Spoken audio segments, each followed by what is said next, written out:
signed during former President Joe Biden's term are invalid because they were authorized, as he claims, using an autopen.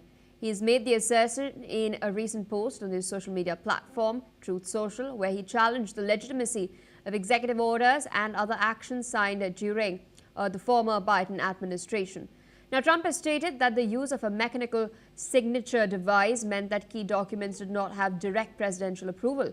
He's also suggested that the process may have been improperly managed by those around Biden during his time earlier in office. Meanwhile, Biden has firmly rejected these claims. According to him, all decisions and approvals were made by him personally during his term, and this includes actions related to pardons, executive orders, and legislation. However, there is no public record of how many documents were signed by autopen during Biden's term. In all of this, it is important to note that the use of autopen is not something new. Multiple U.S. presidents, including Barack Obama and Donald Trump himself, have also used the device to sign official documents when traveling or unable to sign in person. Just last month, House Republicans stated that they view executive actions signed by autopen without documented presidential consent as invalid and called for a Justice Department review. With us on the broadcast is Mr. Collins Chong-Yu Keat, Foreign Affairs and Security and Strategy Analyst from the University Malaya in Kuala Lumpur. Thank you so much for taking our time and speaking to us on NewsX World. As I mentioned earlier, the use of the autopen is not a new phenomenon. We've seen it in prior administrations, whether it's Obama or Trump himself. But now Trump is claiming that certain executive orders, pardons that were given by Biden are invalid because of the use of his claimed use of an autopen. What sort of political firestorm is this likely to trigger? Well, Trump is drawing a hard line on presidential authenticity. We have seen how the real thing that matters will be, of course, only a president's real signature carries weight, executive authority. And of course, he's framing Biden's reliance on autopen as a sign of weak leadership, detachment, and a lack of capacity, which accusations that he has made repeatedly over the years. And this becomes a credibility and competence attack. If Biden isn't signing all these orders himself, then are they really truly presidential decisions? And of course, they have been made by the staffers and all that. So we have seen how there's a delegated decision making in terms of volume, in terms of the repetition of these signatures being used, and this also undermines constitutional responsibility. And of course, also now he's claiming this to ensure that some of the politics can now be undone.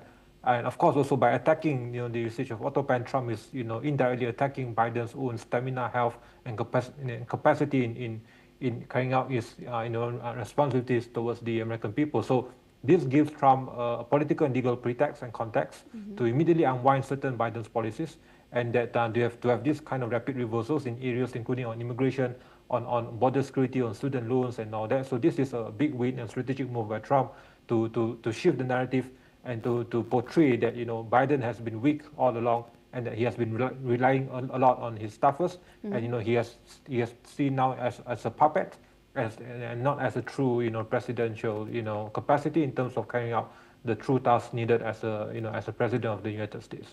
Indeed, I also wanted to understand what sort of a precedent, if Trump does in fact go ahead and do what he's claiming to do, that he's going to consider all of these orders invalid. What sort of precedent would then Donald Trump be setting down the line for future presidents?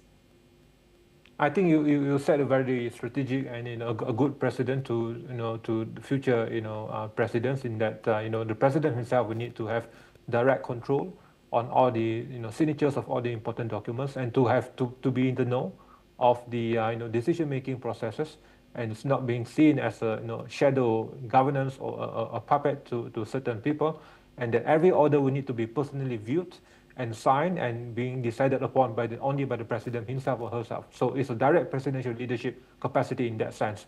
And this move has also framed Trump's administration as very direct, hands-on, transparent, and vigorous and capable, in direct contrast to Biden's weak leadership and administration. So we have seen how this has shifted the blame to the Democrats, and why wasn't autopen being used? Of course, it has been used before, but how often? And was Biden actually reviewing these documents himself, and was he actually at the helm of decision making, or was it his staff or the staffers have been, deciding on this policy. So this is the core concern of the matter that Trump is trying to, portray, and that it is rightly so, because it is the most important decision making by the president, and the impact will be profound for the American people and the security of the country as a whole. Absolutely. I also wanted to understand, could this dispute over the signature method then escalate to a legal fight as well? Could we see the Democrats taking it to the courts? Well, of course, this will most likely prolong, and but it will give the additional positive pretext for the current Trump administration to use this as an excuse, also as a constitutional review, in that some of the policies being made or being undertaken by the Biden administration, and of course, being signed by autopen and all that, will have profound implication for the American people, especially with regards to the core matters of immigration, border control, on energy, on defense policies. Absolutely. And the pretext was that this has not been reviewed by the president himself, by Biden himself, and that most of the decisions made are vague, ambiguous, and they do not reflect the decision making by Biden himself. So this is the core issue at hand here, and Trump is right to point out, and this is a serious matter that will affect the security and safety of the American people, and that the way forward will be, of course, for Trump to set a very good precedent for the future presidents, to ensure that only direct control is made by the president in terms of signing off documents and in terms of decision making at the highest level. Mm-hmm. You've spoken about the fact that there are some very sensitive issues that are signed upon by the US president. In light of this particular dispute over the signature, how is this likely to impact international perception regarding the reliability of the executive actions of the US president? Well, it differs based on who is at the helm. Of course, Trump is being seen as strong, capable, of course, also with his own charisma and the ambiguous approach. And of course, also we have seen how Biden has been portrayed as weak, incapable, and being bogged down by this conventional dogma of political correctness, and of course conventional norms of decision-making capacities in terms of whether it's foreign policy, whether it's internal policies. We have seen that before. We have seen how the disastrous decisions being made with regards to the Afghanistan withdrawal, with regards to how Ukraine conflict is started basically under his watch, and Trump is right to point out that, and this has been prevalent in terms of the contrast being seen under a Democratic administration as opposed to the Republican administration, especially under the Trump administration. So it doesn't really make that much of a profound change, but it has much more to do with who is really the president at that time, and we have seen the contrast now of Biden and Trump.